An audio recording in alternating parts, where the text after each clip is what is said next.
I can't believe I'm gonna wrap up like 30 books right now. Hi everybody, it's Steph Reed Run, coming at you from a different camera angle, trying to change it up a little bit. I have more books here instead of in the other room. It's fine. I gotta look at the lens. Hi, how is everybody doing? It's Friday. I have the day off for kind of a sad reason. I was supposed to get married today.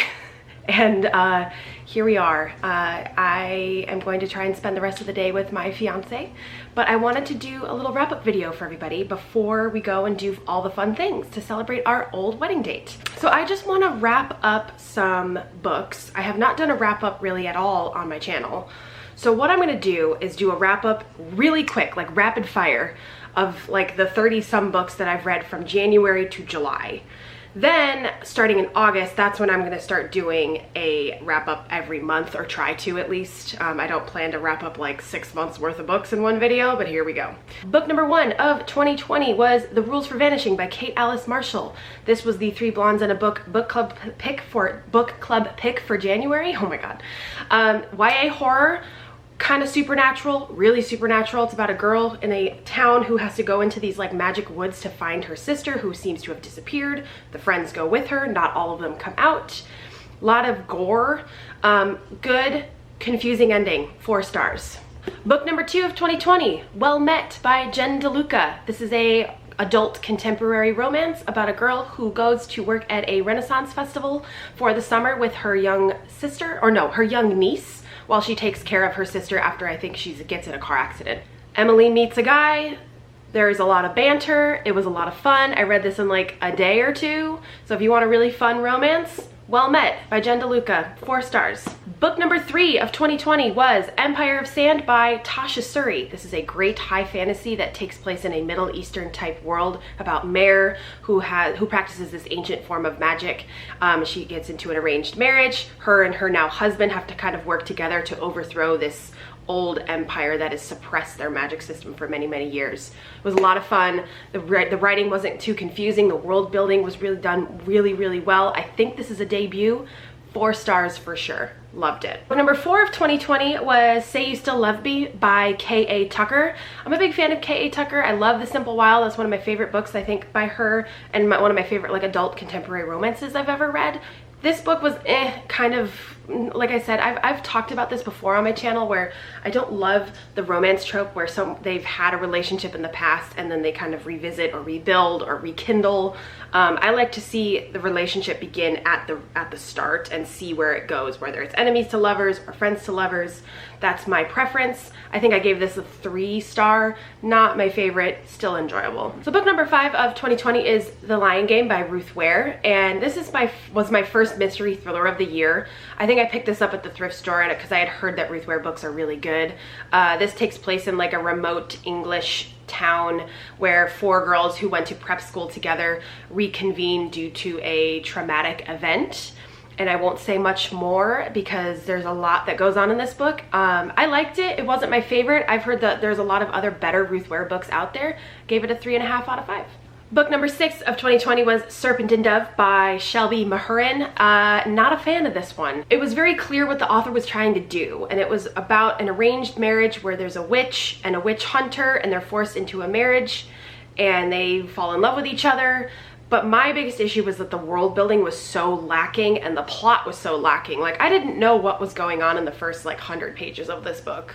I understood that there was obviously 2 people that were gonna end up together and then maybe falling in love, which was fine, but everything else around it was not, it was confusing and just not thought out. So yeah, 2 stars. Not a huge fan. Number 7 of 2020 was The Immortalist by Chloe Benjamin, and I've heard some really good things about this book. This is basically about a group of siblings that goes to a woman who can predict the day that they are going to die, and they find that all out at a fairly young age, and then the book then follows all of them through life up until the point when they do die. And this was very character focused, and I gave this book 5 stars based on just the writing, but overall I think it was like a 3.5 out of 5 for me. I didn't connect with it as much as I wanted to. It was still really good, but I am more of a plot driven story kind of person, whereas this was definitely more character based. It was a very cool concept, and it was really, the writing was phenomenal, so I'm definitely going to give Chloe Benjamin definitely another chance. But yeah, for 3.5-ish out of 5. Book number 8 of 2020 was Anna K by Jenny Lee, and this is basically a retelling of Anna Karenina, but with really wealthy Connecticut, New York City based high school level kids. And it was a very cool concept. I have never read Anna Karenina. I've seen the movie. I know how much of a beast that story is, so for Jenny Lee to adapt it into like a Gossip Girl-esque world was really cool. But the story was kind of too long for me. I didn't really love the characters. This book was just kind of okay. I think I just landed on like a 2.5 out of 5. Very middle of the road, but also really appreciated what the author tried to do and adapt a classic piece of literature to a contemporary Gossip Girl world. Book number 9 of 2020 is The 10,000 Doors of January by Alex E. Harrow. This is a very fantastical book about a girl named January who discovers a book that has all sorts of stories, and then she discovers doors into other worlds and dimensions and discovers herself along the way, and it was really, really good. I gave this a 5 out of 5. The writing was phenomenal. I tabbed it like crazy. Give this a shot if you want something super whimsical, but also like really heart-wrenching and just fantastic. Book number 10 of 2020 is Since You've Been Gone by Morgan Matson. This is definitely my favorite Morgan Matson book so far. I think her writing gets better as she writes, the more she writes. And I have more books of hers on my shelf. I think they're up there or down there. This is about Emily and her best friend Sloane, and her friend Sloane is like this really outgoing, adventuresome friend of Emily's who's a little more reserved. Then Sloane just kind of disappears for the summer with her family with no warning, and Sloane leaves her a list of things that she wants Emily to do for the summer to help her be her own person. It's a chunker, it's a little long. Morgan Matson books are a little bit long, but I really, really enjoyed this. A really fun summer read. Good relationships, good family dynamic. I think I gave this a 4.5 out of 5. So the next book I read for 2020 was We Were Liars by E. Lockhart, and I don't really understand the hype about this book. I had a friend of mine that really, really recommended it to me and said it was like one of the best books she's ever read. And I think the problem for me was that it was a little too overhyped. It's about a very prestigious, wealthy family that has like this compound of homes on a private island in the Atlantic, like Massachusetts, Cape Cod. And there's a lot of secrets, there's a lot of lying, there's drama. It was okay. Again, meh. Like, I think I gave it like 2.5 out of 5. Next book I read in 2020, Six of Crows by Leigh Bardugo.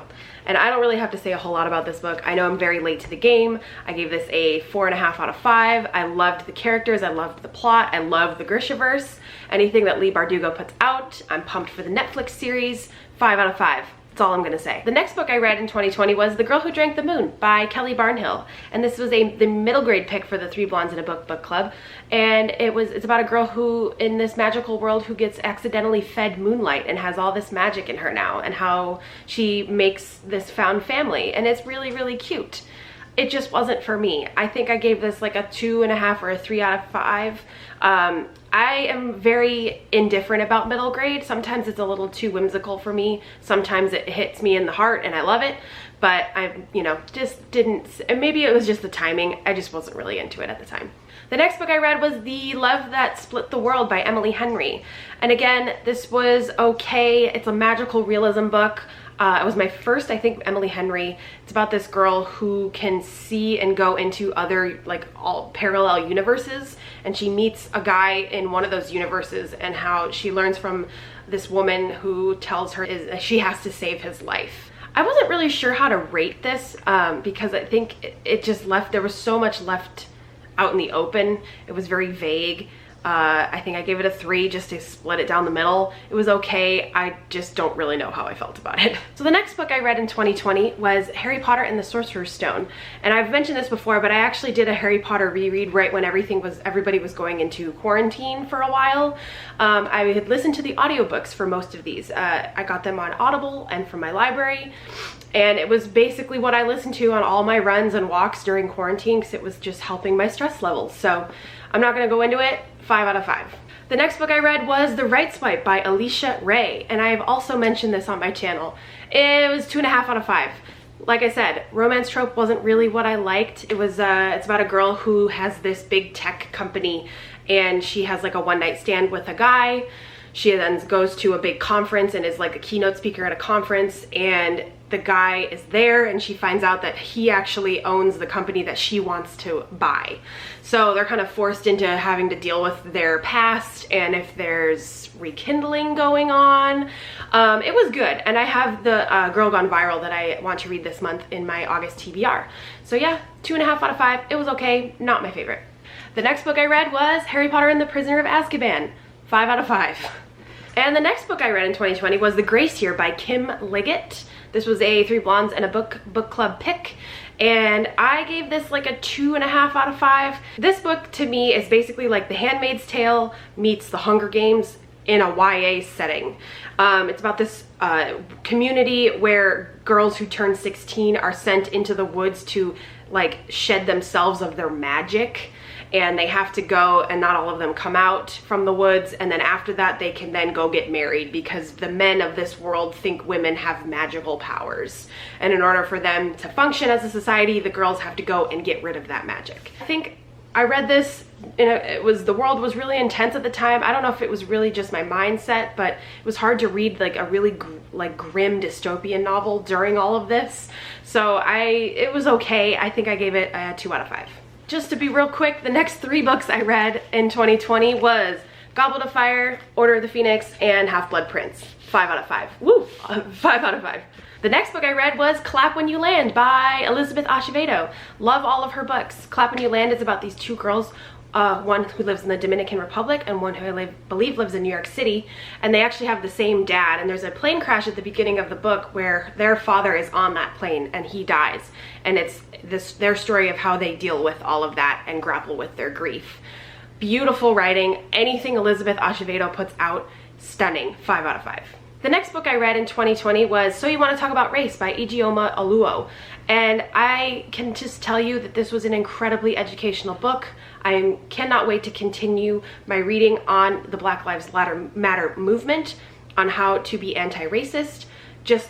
I gotta keep educating myself. It's very important. I cannot recommend this book enough. It was eye-opening, it was amazing. I can't, like I said, just read it. The next book I read after that was Harry Potter and the Deathly Hallows. Finished my reread, done. After that, I picked up Throne of Glass by Sarah J. Maas. If I had read this when it came out in 2012, I probably would have liked it more. Her writing is okay. You can just definitely tell that she wrote this like forever ago, and I think her writing has gotten better. I don't think I'm going to continue with the series. The character was Selena was just kind of shallow for me, and way too much of this book was about the boys that she was like falling in love with and not the world. I hear the series gets better. I just think there's other stuff out there that I want to read. So I think I gave it like a 3 out of 5. After that, I read The Dare by Elle Kennedy, and this is part of her Briar U series. Elle Kennedy writes like adult romance novels. They are really pretty short, really quick, really fluffy, hockey, college-based romances. This was 3 out of 5. It was okay. I think this book focused a little too much on the characters' like body weight, and I understand what the author was trying to do. It was more like making sure that she has like body diversity with her main characters in her books, which I really appreciate. I just don't think it was done really that well. So 3 out of 5. My camera stopped recording, so if the angle's a little bit different, I apologize. The next book I read after that was You Should See Me in a Crown by Leah Johnson, and this is a really cute YA contemporary about a girl who needs to join the prom court in order to get a scholarship to the school that she wants to go to. And it was really cute. I gave it a 5 out of 5. I love a good YA contemporary, and yeah, can't wait to read more Leah Johnson's books. And the next book I read was The Guest List by Lucy Foley. This was Reese Witherspoon's pick, I think, for June. This is a mystery thriller about a wedding party that goes to a wedding on an Irish island. And at the beginning, you find out that somebody is dead. It changes perspective between like the bride, the wedding planner, the groomsman, the +1, and the bridesmaid. And you kind of follow the story along. All the characters were kind of fun to read, very different. It was a lot of fun. And I think I gave this a 4 out of 5. It was a little boring to begin with, but the ending was really, really fun, and that bumped it up for me. So 4 out of 5. The next book I read was The Silent Patient by Alex Michaelides, and also another mystery thriller. I'm getting into that genre right now, if you can't tell. This is about a man who is a psychotherapist that wants to help a woman who basically was found who had murdered her husband and has not spoken since, and he thinks that he can help her. It's twisty and turny and psychological.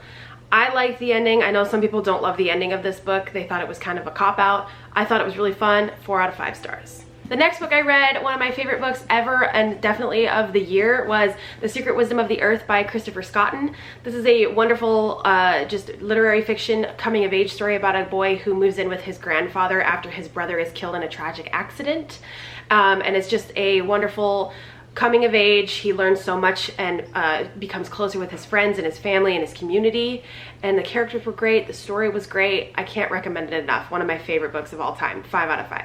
The next book I read, we're getting there guys, I promise, was The Dutch House by Anne Patchett. This is a literary fiction about a brother and sister who grow up in a wealthy home where their father ends up remarrying a woman who basically hates them and kicks them out of this beautiful, wealthy lifestyle, and they kind of have to go and learn to live on nothing. And it was okay. It was my first Anne Patchett. I don't read a ton of literary fiction, so it was a little like dense for me to read through. But I liked it a lot. I definitely want to read more. I think I gave this a 4 out of 5. The next book I read was The Tourist Attraction by Sarah Morgenthaler. I read this during the reading rush. This is an adult contemporary romance about a girl who goes on a vacation in Alaska. She meets a local. There's banter, there's romance. It was okay. I didn't love the writing style, but I know Sarah Morgenthaler's definitely got more books coming out, so I will check them out. I think I gave this a 3 out of 5. The next book I finished for the reading rush was The Girl of Fire and Thorns by Rae Carson. This is about a girl, Elisa, who is born with a godstone in her stomach. And she is married off into an arranged marriage. She has to discover that she has magic, and she has body issues. She overcomes those too.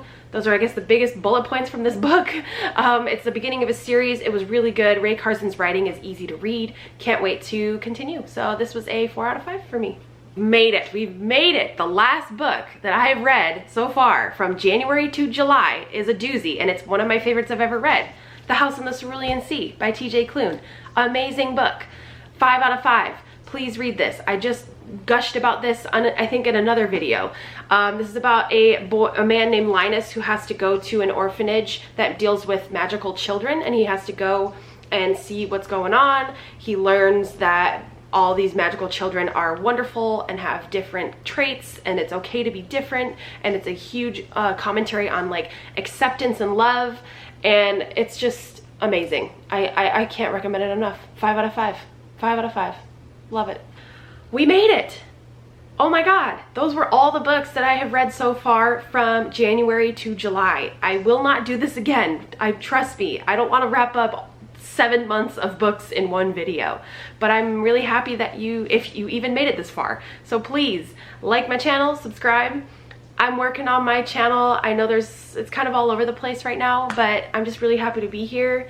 And if you guys have read any of these books, let me know. I would love to know what you thought of them. And I will check in with you later. Bye!